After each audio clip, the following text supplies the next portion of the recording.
کہ 11 مہینے کھانے پینے کے ہیں اور کاروبار میں بالکل لگے ہوئے ہیں، جو جس میں ہے، کوئی ملازمت میں ہے تو اسی میں مگن ہے، کوئی تجارت میں ہے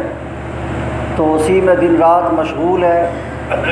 کوئی زراعت میں ہے، کھیتی باڑی میں لگا ہے تو وہ اسی میں مصروف ہے۔ تو ایک مہینہ ایسا آ رہا ہے کہ جس مہینے میں ہم اللہ سے اپنا رشتہ استوار کر سکتے ہیں۔ ہمارا تعلق اللہ سے جس مضبوطی کے ساتھ ہونا چاہیے وہ مضبوطی نہیں رہ پاتی ہے 11 مہینے۔ یہ ایک مہینہ ہے جس میں ہم اس رشتے میں اور اس تعلق میں مضبوطی پیدا کر سکتے ہیں، اور استقبال رمضان کے حوالے سے بہت ساری باتیں کہی گئی ہیں اور آپ نے ان کو شاید کہ سن بھی رکھا ہو، لیکن چونکہ 11 مہینے ہو جاتے ہیں بیچ میں تو بہت ساری باتیں ذہن سے نکل جاتی ہیں، تو یاد دہانی کے طور پر وہ چند باتیں گوش گزار کی جا رہی ہیں، اس امید کے ساتھ کہ انشاءاللہ ہم تمام کے تمام لوگ ان باتوں کو غور سے سنیں گے اور سننے کے بعد اس کے مطابق اپنے رمضان کو گزارنے کی کوشش اور سعی کریں گے۔ اللہ کے نبی صلی اللہ علیہ وسلم صحابہ کرام کو اور پوری امت کو، یعنی آنے والی جو نسل ہے بعد کی، جو ہم لوگ آئے بعد میں، ان تمام کی ہدایت کے لیے، فلاح کے لیے، رشد کے لیے اور بہبود کے لیے، کامیابی کے اور کامرانی کے لیے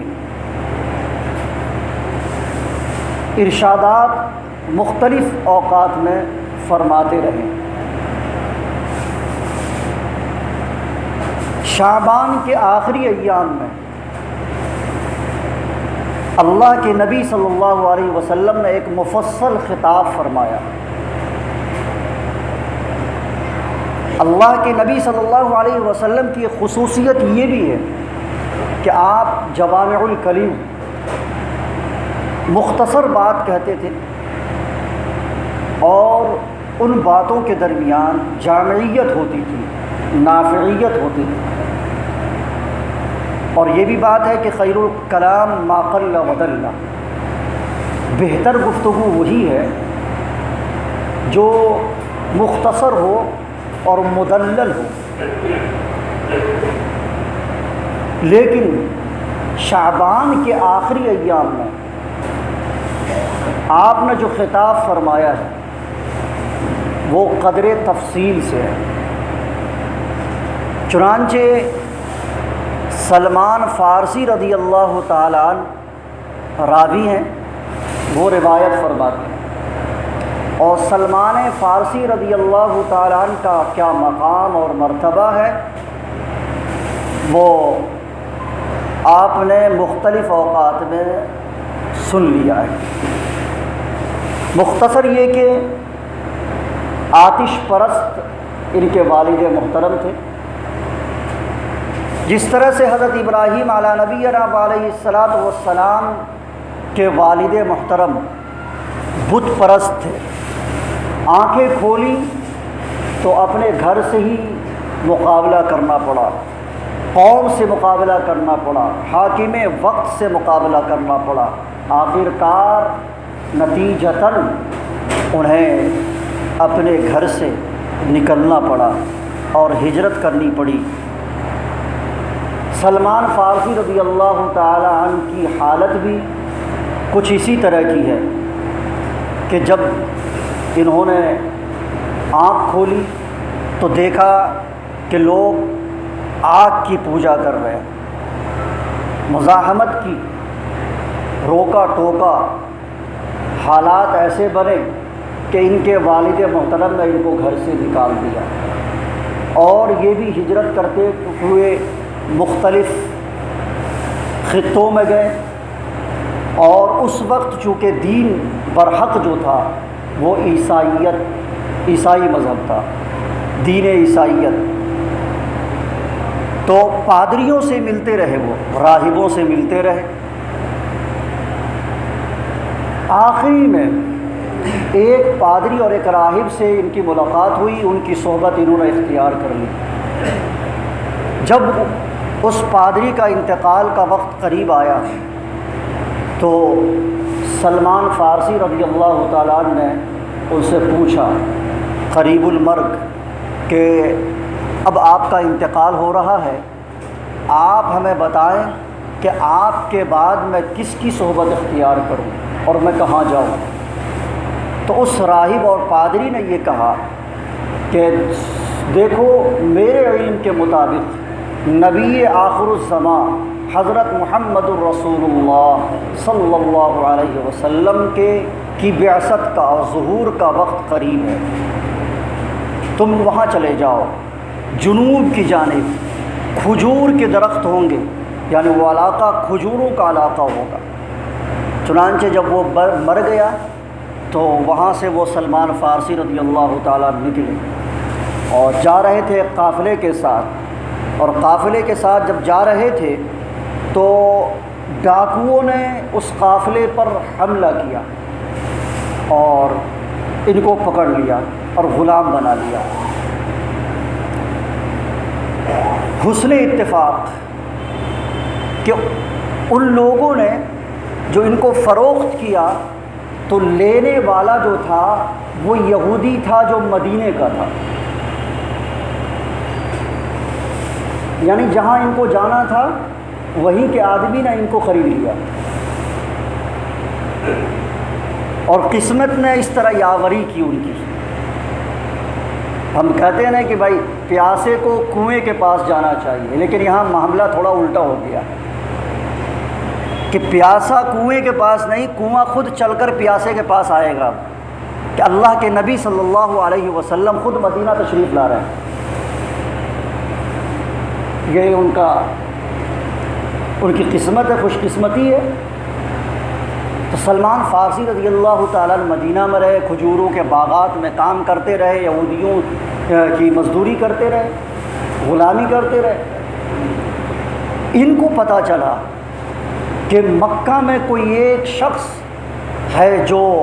نبوت کا دعویٰ کرتا ہے اور اس طرح کی باتیں کرتا ہے۔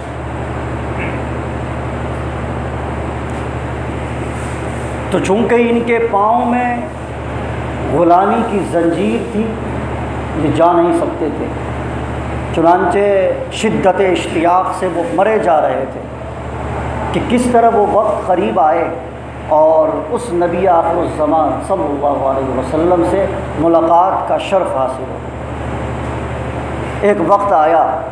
کہ اللہ کے نبی حضرت محمد الرسول اللہ صلی اللہ علیہ وسلم مدینہ تشریف لائے۔ مدینہ آئے تو ہنگامہ ہوا، وہ پورا منظر سیرت النبی صلی اللہ علیہ وسلم میں بیان کیا جا چکا ہے کہ وہاں کی بچیوں نے اور بچوں نے اور عورتوں نے اور مردوں نے کس طرح سے اللہ کے نبی صلی اللہ علیہ وسلم کا خیر مقدم کیا اور کس طرح استقبال کیا کہ طلع البدر علینا من ثنیات الوداع۔ بہرحال ایک لمبا موضوع ہے، ادھر جائیں گے تو پھر اصل بات رہ جائے گی۔ کہنے کا مقصد یہ ہے کہ اللہ کے نبی صلی اللہ علیہ وسلم جب تشریف لائے تو حضرت سلمان فارسی رضی اللہ تعالیٰ عنہ کو ایک علامت اس پادری نے یہ بتائی تھی کہ وہ نبی جو آخر الزمان ہوگا، آخری نبی ہوگا، اس کی پہچان، اس کی علامت یہ ہوگی کہ وہ ہدیہ تو قبول کرے گا لیکن صدقہ قبول نہیں کرے گا۔ پہلے دن اس یہودی سے یعنی اپنے آقا سے اجازت لی اور کچھ کھجور لے کر اللہ کے نبی صلی اللہ علیہ وسلم کی خدمت اقدس میں حاضر ہوئے، اور حاضر ہونے کے بعد کہا کہ اے اللہ کے نبی یہ صدقہ ہے، تو اللہ کے نبی نے کہا کہ میں صدقہ قبول نہیں کرتا، اس کو غریبوں میں بانٹ دو، چنانچہ اس کو بانٹ دیا گیا۔ پھر دوسرے دن آئے اور کچھ کھجور لے کر آئے اور انہیں کہا کہ اے اللہ کے نبی یہ میری طرف سے ہدیہ ہے، تو اللہ کے نبی صلی اللہ علیہ وسلم نے اس کو قبول کر لیا۔ اسی وقت سلمان فارسی رضی اللہ تعالیٰ عنہ آپ کے پائے مبارک میں گر گئے اور کلمہ طیبہ لا الہ الا اللہ محمد الرسول اللہ اور کلمہ شہادت پڑھ کر اسلام کے آغوش میں ہمیشہ کے لیے آ گئے اور اپنی زندگی کو اور اپنی آخرت کو اس طرح سے کامیاب بنا لیا۔ یہ مختصر ان کی زندگی کی ایک جھلک ہے، حالت ہے مختصر سی۔ وہی سلمان فارسی رضی اللہ تعالیٰ عنہ فرماتے ہیں خطبنا رسول اللہ صلی اللہ علیہ وسلم فی آخر یوم من شعبان، کہ اللہ کے نبی صلی اللہ علیہ وسلم نے ہمیں خطاب فرمایا،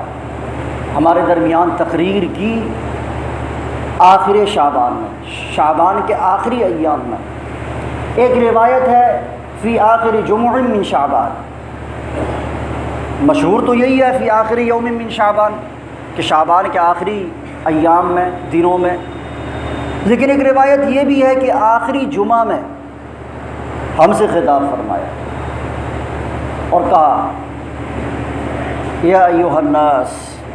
اے لوگو، قد اظلکم شہر عظیم شہر مبارک، تمہارے اوپر سایہ فگن ہونے کو ہے۔ یہ ترجمہ کرتے ہیں اردو کے لوگ، مترجم جو ہے، لیکن عربی دا جانتے ہیں قد اظلکم، اظلکم ویسے بھی ماضی کا صیغہ ہے اور قد آ گیا ہے تحقیق کے لیے، دم یہ ہو چکا ہے۔ ظاہر بات ہے کہ کوئی بارش ہوتی ہے، جیسے رات میں ہلکی سی بارش ہوئی شام میں، تو پہلے ہوا چلی ایک زوردار،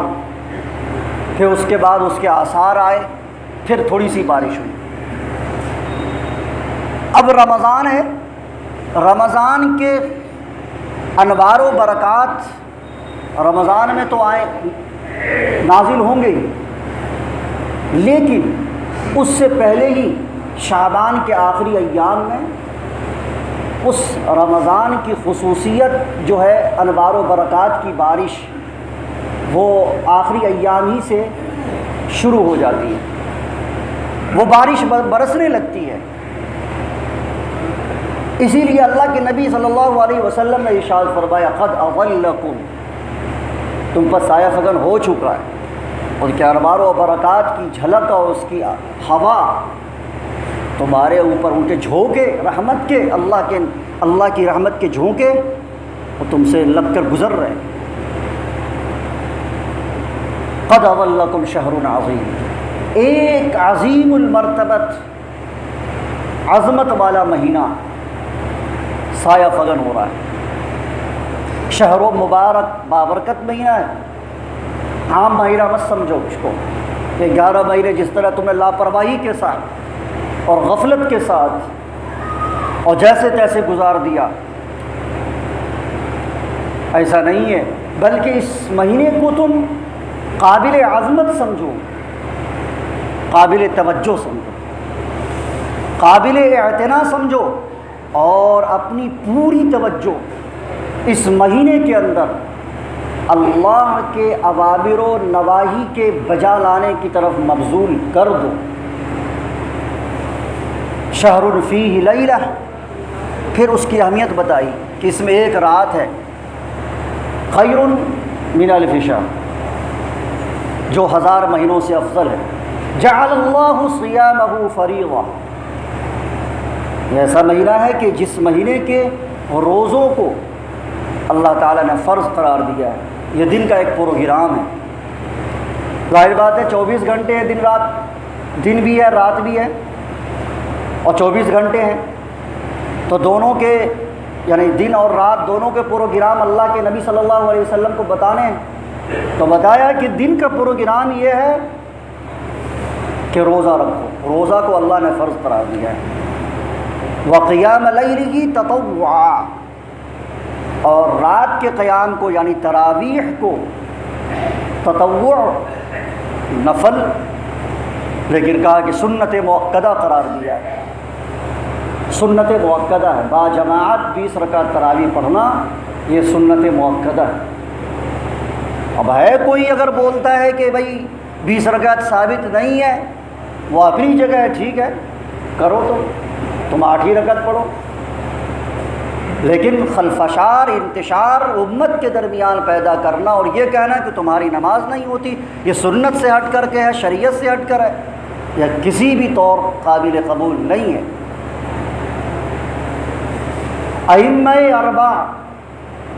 اور جمہور امہ اس بات پر متفق ہیں کہ 20 رکعت تراویح سنت مؤکدہ ہے۔ چاروں امام ہیں نا، 4 امام ہیں دنیا کے اندر، امام ابو حنیفہ، امام مالک، امام شافعی، امام احمد بن حنبل رحمہم اللہ، یہ تمام کے تمام کہتے ہیں کہ 20 رکعت تراویح سنت مؤکدہ ہے۔